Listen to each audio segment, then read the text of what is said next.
Happy Halloween, guys! Perfect time of the year to discuss this beauty of a book, Empire the Vampire by J. Christoph. One of the best fantasy books I've read for a long time. So, as always, love to read the blurb. So, it has been 27 long years since the last sunrise.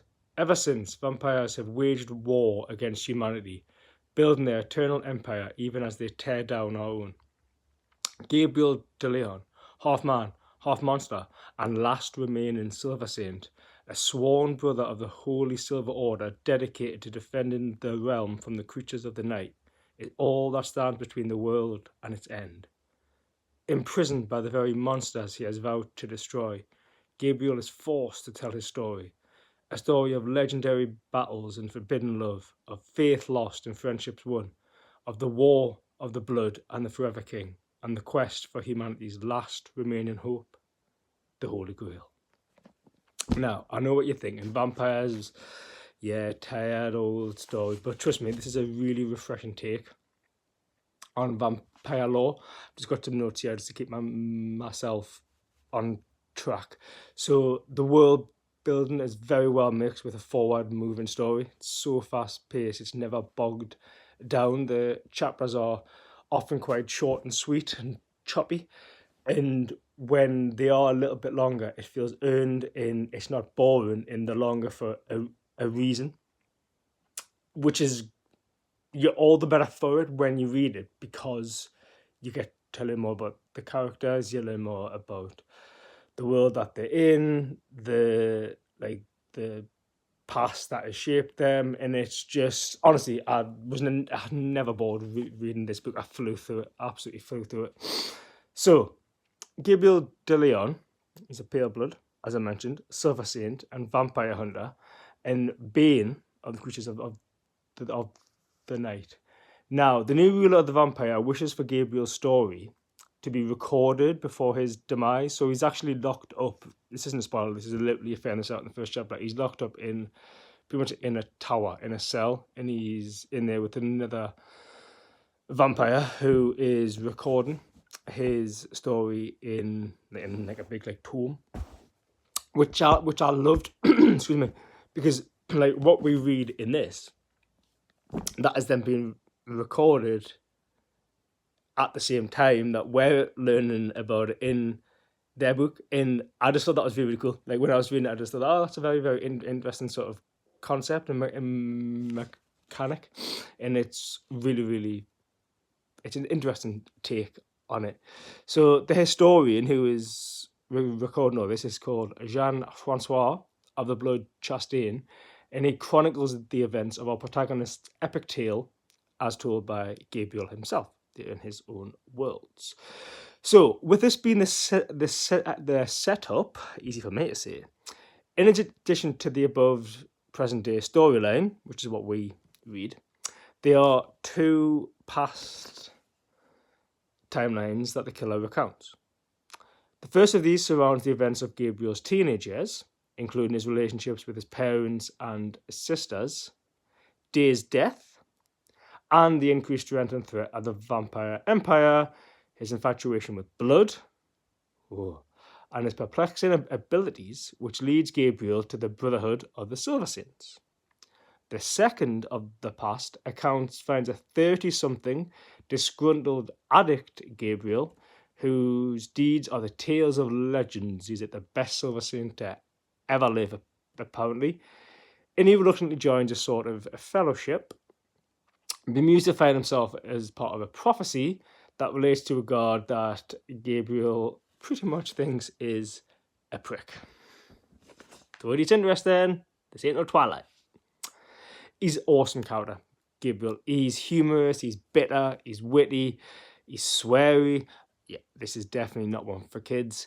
And he's also world weary. He's quite relatable, to be honest. Like when you get to, not that I'm that old, but when when you've lived for a few years and you've experienced life, experienced the world, yeah, you get a little bit bogged down with stuff, and yeah, I can definitely relate to Gabriel at times. I'm no Silver Saint, don't kill vampires, but I'm definitely better. Sometimes witty, and definitely fucking sweary. He also isn't thrilled to tell to have to tell his tale to the vampire.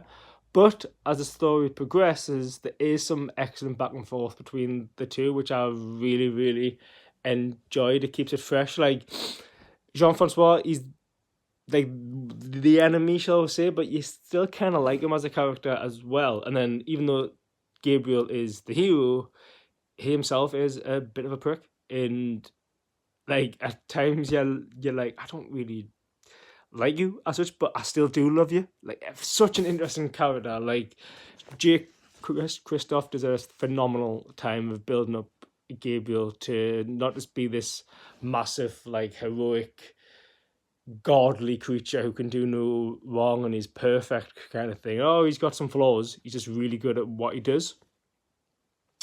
So when Gabriel opts to time hop in his tale instead of taking it chronologically, this often frustrates Jean-Francois, and it'll like cut back quickly and you'll get like a really, really sort of like short chapter of them like baiting each other and having a bit of like a swear, and then Gabriel will drink a hell of a lot of wine when he's doing that, so he's getting like drunker and drunker as the story progresses, and it's just, it's amazing.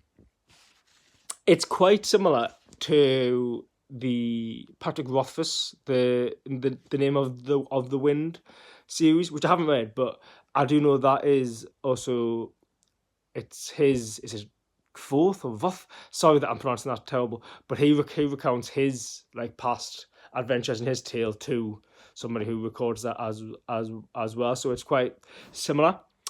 I would also kind of say Gabriel is quite similar to Geralt of Rivia from the Witcher series, which if you haven't read, read now. Netflix show is fantastic. Books are even better. Phenomenal book series. Cannot recommend them enough.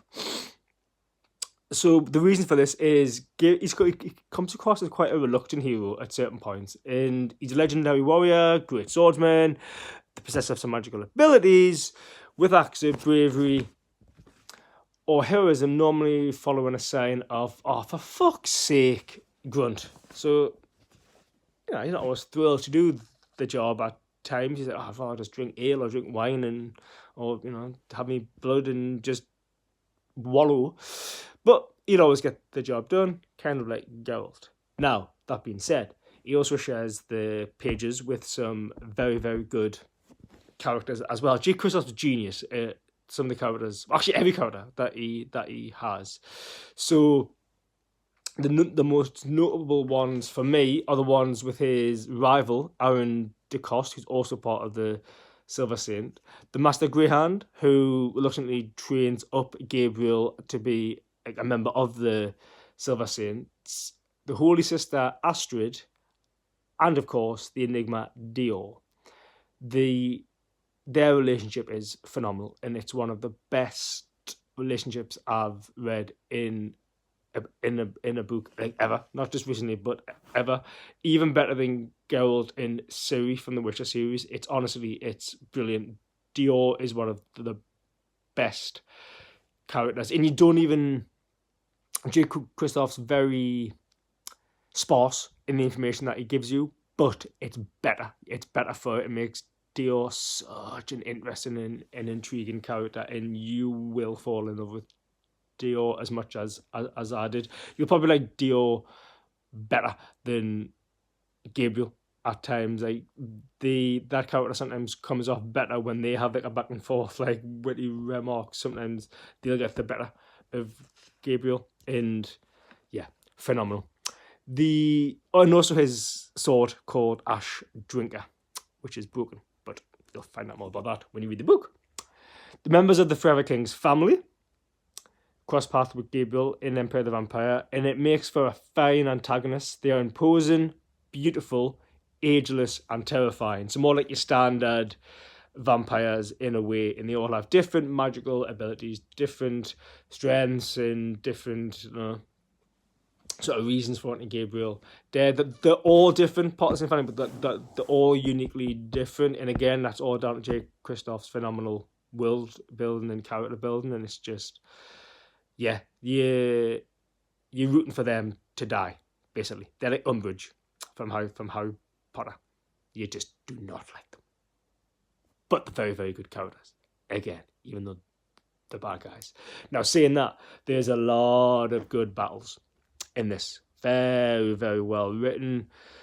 Again, none of them seem overlong. None of them seem... Actually, yeah, they are. Some of them are quite brutal and quite gruesome and very, very gruesomely written as well by J. Kristoff. He does not pull punches when he's writing his fight scenes, but again, it's just phenomenal. It sucks you into, pardon the pun, into that world. Like, you really feel it in it when, if a character gets injured or is in danger, you generally feel like, oh no, shit, like what's gonna happen? Like, someone save him or save her, like, kind of thing. It's the way he, and I know I keep on hopping on about it, but the way he builds his characters and draws them out on the page, you really do become a part of this fellowship yourself, and this band of misfits all trying to find this holy grail to end Day's death. You become a part of this quest, and it's unbelievable. It really, really is. It's absolutely fantastic. So, yep, like I say, there's a lot to enjoy. It's well written, very, very descriptive. The adrenaline-fueled set pieces as well. This would make for a pretty good show in itself. I know, like, not every book needs to be made into a show. Sometimes they're better off not being, but I'd be intrigued to what they could potentially do with this. And it's packed with many standout scenes, and it's only a portion of Gabriel's story, because there is a sequel that is out now. It's in hardback, Empire of the Damned. So I would be picking that up when I have some more spare money, because I've just bought some new books, so I will have to wait to buy that, or ask for it for Christmas potentially. But anyway, I'm digressing. But yes, so this is only the first part. I don't know if there's going to be a trilogy. Who the hell knows? But I thoroughly enjoyed this part. Can't wait for the second part. And also, just to show you, because I've just remembered, there is some fantastic artwork sprinkled throughout the book. Let's see if I can find a good one here.